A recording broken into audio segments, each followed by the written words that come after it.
the night of February 2nd, 1502. The air inside the Duchy of Ferrara hung heavy, soaked with the scent of wine, incense, and expectation. In a golden chamber watched by official witnesses, a 21-year-old woman lay on the marriage bed. Her name was Lucrezia Borgia, daughter of the Pope, and now wife to Alfonso d'Este, heir to one of Italy's oldest and proudest dynasties. But this was not a night of love. It was a transaction, a political ritual disguised as passion, and its final act had to be proven. That night, before the eyes of history, Lucrezia Borgia was consummated not once, not twice, but 3 times. A brutal test of fertility, the public sealing of an alliance her family needed to survive. For centuries, her name has carried the stench of poison, incest, and sin. She has been painted as the angel-faced demon of the Renaissance. But what if the truth was darker? What if the real monstrosity was never Lucrezia herself, but the men who owned her body, her future, and her soul? Because this is not just the story of a scandalous marriage, it's the story of how power used a woman to build an empire. To understand the night Lucrezia Borgia was offered like a trophy to Ferrara, we must first understand the world that created her, a world built on deceit, blood, and divine ambition. In the closing years of the 15th century, Italy was not a country, but a battlefield carved into fragments of pride. Each city-state, Florence, Milan, Venice, Naples, Rome, was a kingdom unto itself, a chessboard ruled by dukes, mercenaries, and popes who wielded religion like a weapon. And in the center of that chaos sat the Vatican, the throne of St. Peter, where salvation and sin were traded at the same price. It was here that the most cunning man of his age, Rodrigo Borgia, seized power and remade faith into dynasty. In 1492, the year Columbus crossed the ocean, Rodrigo crowned himself Pope Alexander VI, and the Holy See became the stage for the most dangerous family drama in Europe.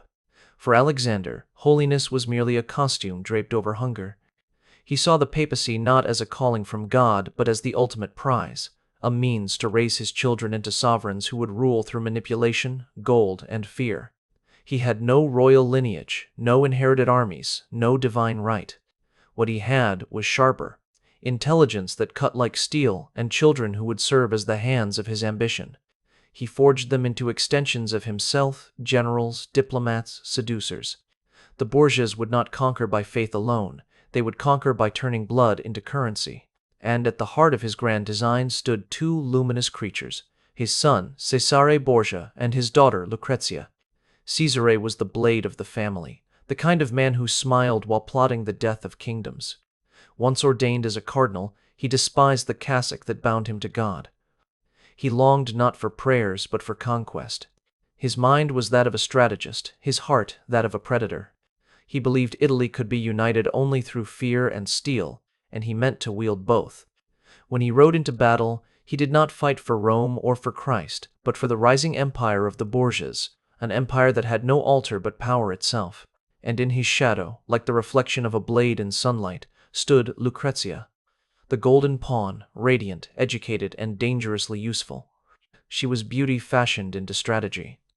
Trained in Latin, Greek, Italian, and French, she moved through the courts of Europe like music disguised as diplomacy. Men saw her as an ornament, her father saw her as a key. In the market of Renaissance politics, a daughter's purity was a weapon more valuable than an army. To the Pope, Lucrezia was not a child but an asset, a coin minted in innocence, meant to buy alliances and silence enemies. Imagine being 13 years old, and the most powerful man in the world looks at you not with paternal affection, but with calculation. Your body, your future, your soul, all weighed and measured against the ambitions of others. Love had no language in her house. There was only utility. At 13, Lucrezia was married to Giovanni Sforza, Lord of Pesaro, nearly twice her age. The wedding was a spectacle of power, a celebration that bathed Rome in gold and feasts. The Pope had secured his northern flank. The alliance with the Sforza family promised stability in a land of shifting loyalties. For 4 years, Lucrezia played the role she was given, the gentle wife, the political symbol, the living promise of peace. Yet, in the world of the Borgias, alliances aged like milk in the sun. By the time Lucrezia reached 17, her father no longer needed the Sforzas. They were expendable, their usefulness evaporated. And so, the girl who had been a bride became once again a bargaining chip waiting to be reassigned. The papacy had taught Rodrigo Borgia that a throne is safest when someone else bleeds for it. And so began the quiet destruction of Giovanni Sforza. Divorce would have been too ordinary, too polite for the Pope of Machiavellian Rome. Instead, he unleashed a weapon deadlier than poison: humiliation. He declared before Christendom that Giovanni was impotent, that his marriage to Lucrezia had never been consummated. In one stroke he erased the man's honor and the alliance that bound him. Sforza, enraged and disgraced, struck back with a rumor so vile it would stain Lucrezia forever. The whisper that she was not only the Pope's daughter but his lover, that Caesare too desired what no brother should.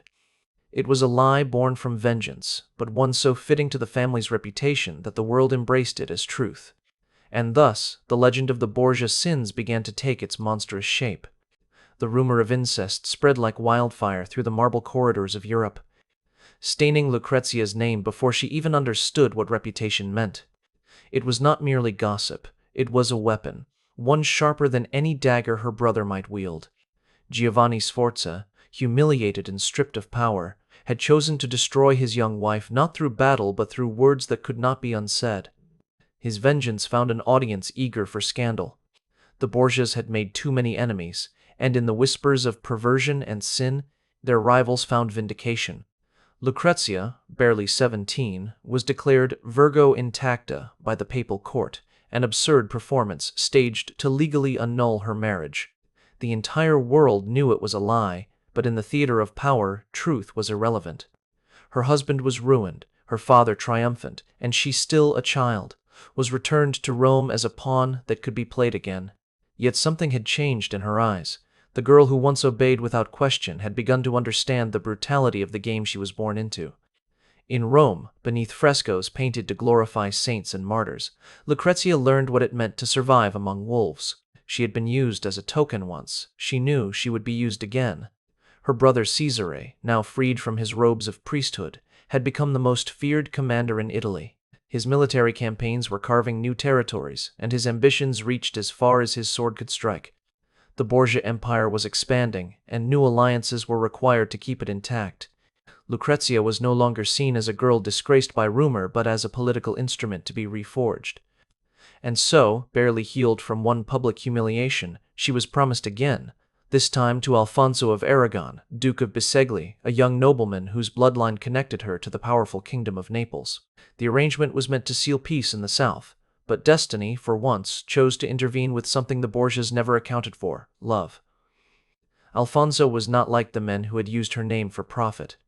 He was gentle, handsome, and unafraid to look at Lucrezia not as property, but as person. Against all expectations, affection bloomed between them. For the first time in her life, Lucrezia experienced something that resembled happiness. Their union, though arranged, became real. They shared laughter within the marble walls of the Vatican, and soon after, a son was born, Rodrigo, named for her father. It was a brief season of light in a lifetime built on shadows, and perhaps the only time she felt that she might escape the curse of her lineage. For once, the pawn had become something else, a woman with her own will, a wife and mother who could imagine a future not written by men in robes or armor. But in the world of the Borgias, love was a luxury too costly to last, and every luxury was paid for in blood. As Caesare's ambitions swelled, so did the tension between his empire and the Aragonese bloodline of Lucrezia's husband. The Duke of Biseglie represented old alliances that no longer served the new order. France had become Caesare's chosen partner, and France was the sworn enemy of Naples. Politics turned love into liability. Alfonso's very existence became an inconvenience, a reminder of the past that threatened the future Caesare was building. In the heat of a Roman summer, the inevitable happened. One night in 1500, as Alfonso climbed the steps of St. Peter's Basilica, assassins emerged from the shadows. Blades flashed, blood ran across the stone, and the young duke collapsed under the weight of treachery. Yet fate refused to grant him the mercy of death. Broken and bleeding, Alfonso was carried by loyal servants into the Vatican itself, where Lucrezia, trembling yet defiant, took charge of his care. She turned her chambers into a sanctuary, locking the doors, refusing entry to anyone she did not trust. Day and night she nursed her husband, tasting every bite of his food, fearing poison in every drop of wine, sleeping beside him as if her presence alone could ward off death. But even love cannot withstand the will of power. A month later, as Alfonso slowly recovered, Cesare's right hand, the merciless Michelotto Corella, stormed into the room with soldiers. Lucrezia's cries were drowned in the struggle that followed. Alfonso, too weak to fight, was seized by the throat and strangled in his own bed. When it was done, the killers left in silence, and Cesare walked the Vatican halls as though nothing had happened, remarking coldly, "What is not done at dinner is finished by supper." For Lucrezia, that sentence ended the last illusion of safety. Her heart broke not in grief alone, but in comprehension. She finally understood that her family's affection was a mask for domination. In the game of the Borgias, even love was an expendable piece. Her husband's death was not merely murder, it was initiation. That night, the last remnants of her innocence died beside him. And when her father sent her away to a convent to mourn, it was not an act of mercy, it was strategy. Out of sight meant out of scandal. Rome would forget, and the machine would prepare her once again for another move on the board. In the dim silence of the convent walls, Lucrezia Borgia's world finally stopped spinning. For months she lived between prayer and memory, haunted by the echo of her husband's strangled breath and the indifference with which her brother had erased her happiness. Yet even in grief, the machinery of power did not rest. The convent was not her refuge, it was her quarantine, a waiting room where she could be purified of scandal before being sent again into the service of her family's ambition. The Borgias were collapsing under the weight of their own brilliance. Enemies gathered like vultures around Rome, whispering of rebellion and retribution. Pope Alexander VI understood that survival required a new alliance, one grand enough to restore the family's legitimacy. And so, for the third time, Lucrezia was chosen to be the bridge between kingdoms, the living treaty between faith and fear. Her next marriage would have to be her greatest performance, a union that would silence every rumor, erase every sin, and secure a dynasty's fading glory. The chosen target was Ferrara, a duchy known not for brute force, but for refinement, intellect, and lineage. Its ruler, Duke Ercole d'Este, was a man of ancient blood, proud and cautious, who regarded the Borgias with visible disgust. To him, the daughter of a pope, twice married and shadowed by whispers of incest and murder, was a threat to his family's honor. The very idea of joining his noble house to such infamy felt like desecration. But the Borgias had learned that morality bends before gold and fear. Pope Alexander VI offered the d'Este family a dowry so immense that it could finance an army. He promised papal favor, indulgences, and political protection from the tides of war that were sweeping Italy. And behind those honeyed words stood Cesare's soldiers, camped on Ferrara's borders, waiting for an excuse to march. In that suffocating combination of temptation and threat, the Duke's resistance crumbled. The engagement was sealed. The heir to Ferrara, Alfonso d'Este, would marry Lucrezia Borgia, and the world would once again witness the most infamous name in Europe ascend to power. For Lucrezia, the announcement was both deliverance and doom. She knew what was expected of her: charm them, please them, and above all, prove her worth. Her body had become the theater of politics, her womb the altar on which her family's salvation would be offered. As the wedding day approached, she moved like an actress rehearsing her lines, masking fear with poise, heartbreak with serenity. February of 1502 arrived with the heavy perfume of incense and ambition. In Ferrara, the court glittered with candlelight, and beyond the walls, crowds whispered of the Borgia bride who came with more gold than innocence. Inside the ducal palace, Lucrezia stood beneath gilded ceilings, her gown a masterpiece of Venetian silk, her expression carved from restraint. Every glance, every breath was being measured. Failure was unthinkable, weakness fatal. She understood that her survival now depended on performance, and the act would not end until morning. That night, as the ceremony concluded and the witnesses gathered, the final ritual began. The consummation of marriage in noble houses was more than intimacy, it was verification. The world demanded proof that the alliance was sealed, that the bride was fertile, that her family had delivered what it promised. And so, before the eyes of servants, attendants, and the ever-watchful chroniclers of scandal, the daughter of the Pope was stripped not of clothing, but of privacy. The act was recorded, witnessed, repeated. Once, twice, thrice. What her enemies later described as lust was, in truth, an ordeal, A public examination meant to erase doubt and secure Ferrara's loyalty. It was humiliation masked as duty, cruelty disguised as formality. Yet Lucrezia endured it without a tremor. The woman who had once been broken by loss now wore endurance as armor. The triple consummation was not her surrender, it was her passage. In that moment, beneath the golden light and the suffocating weight of expectation, she crossed a threshold from pawn to survivor. And when dawn broke over Ferrara, the world saw what it wanted to see: a compliant duchess, the obedient daughter of a pope, the living proof of alliance. But beneath the surface, something irrevocable had changed. Lucrezia's submission was no longer the product of fear, but of calculation. She had learned the rules of the board too well to play blindly. She understood that her body, her grace, her silence, all were tools, and she would wield them as the men of her family had wielded swords. To them, she had been a symbol. To herself, she was becoming something far more dangerous, a woman who understood the cost of obedience and the value of endurance. The night that branded her in history as an object of scandal was, in truth, the night she began to forge her independence.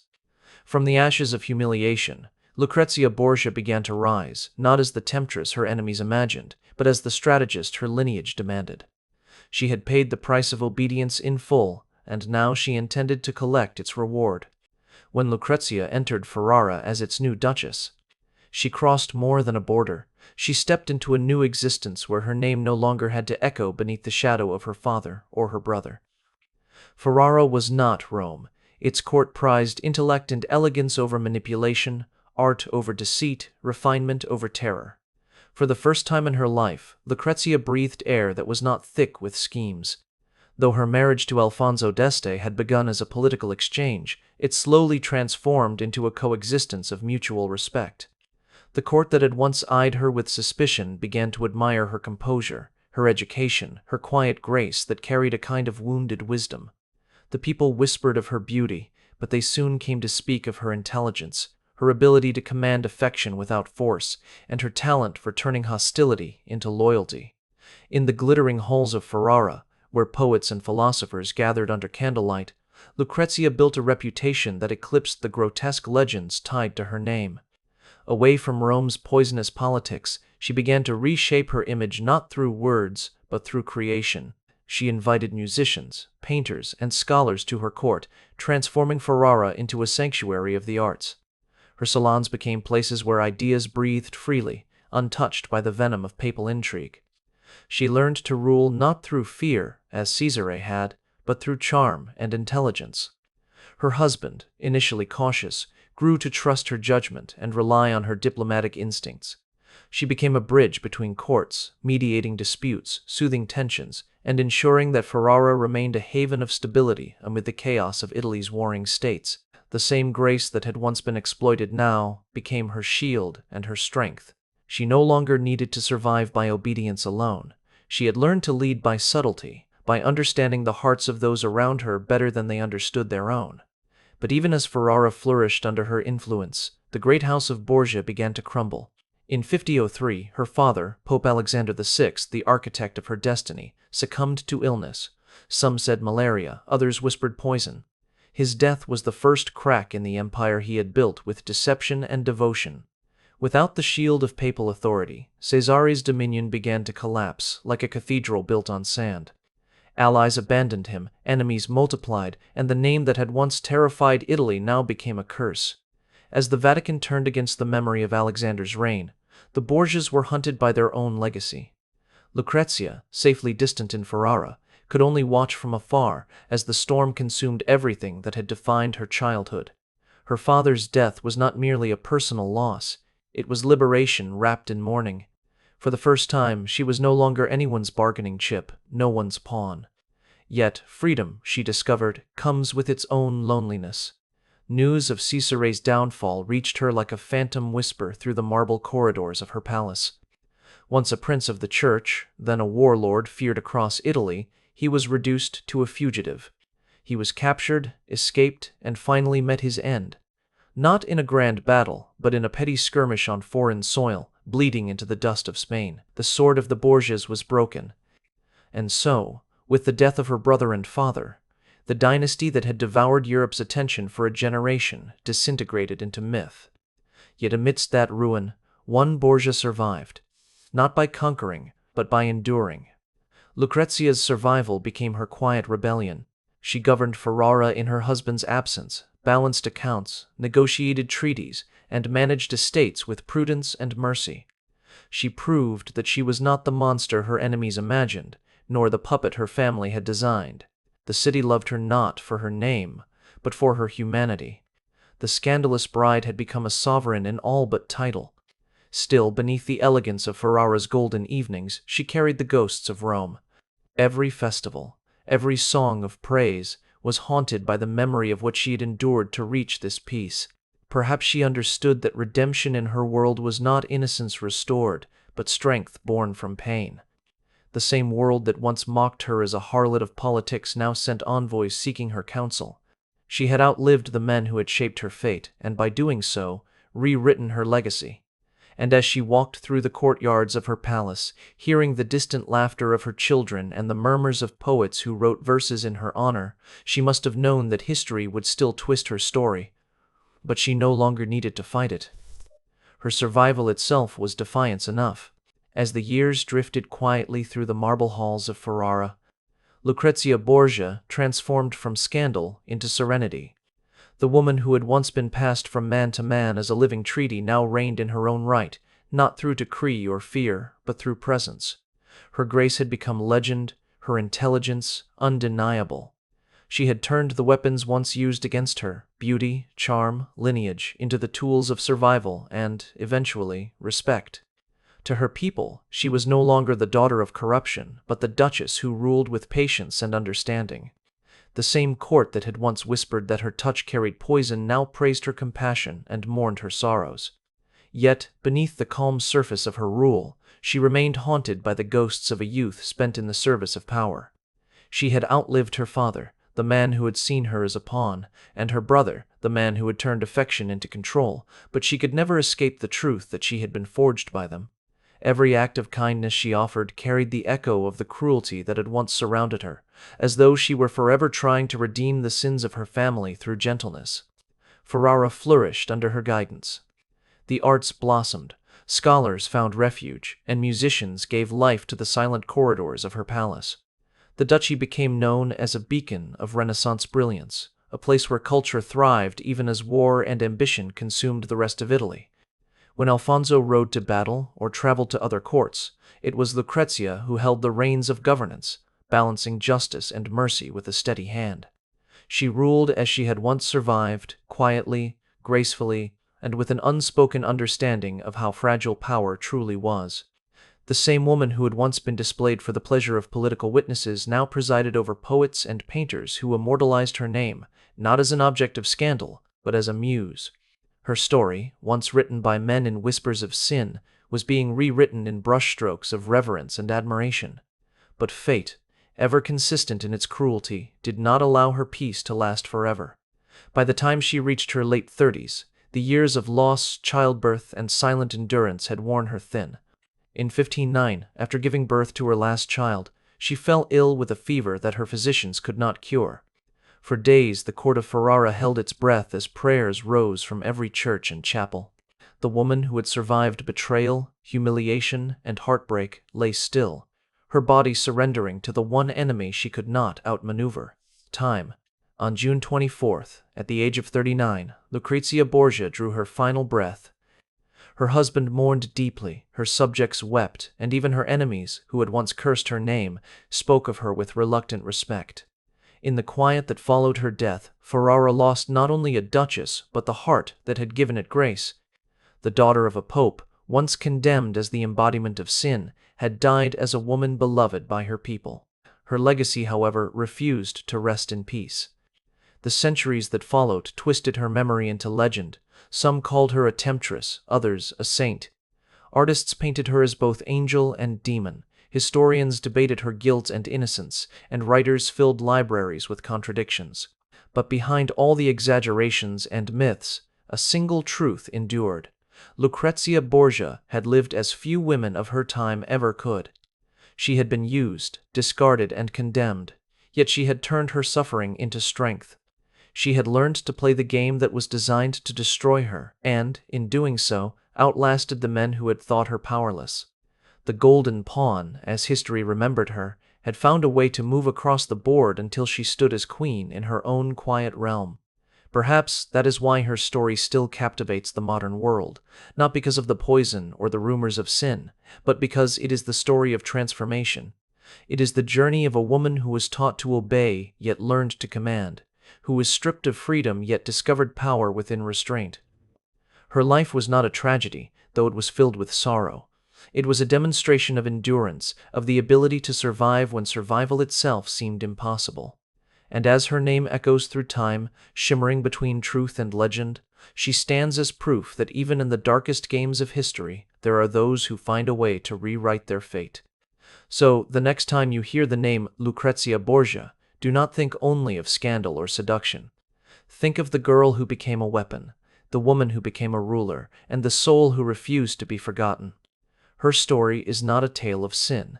It is a testament to resilience. If you've journeyed this far into her world of power, passion, and survival, then remember to like this video, share it with those who love untold history, and subscribe for more hidden stories that reveal the human heart behind the legend. Because in the end, it is not the powerful who endure.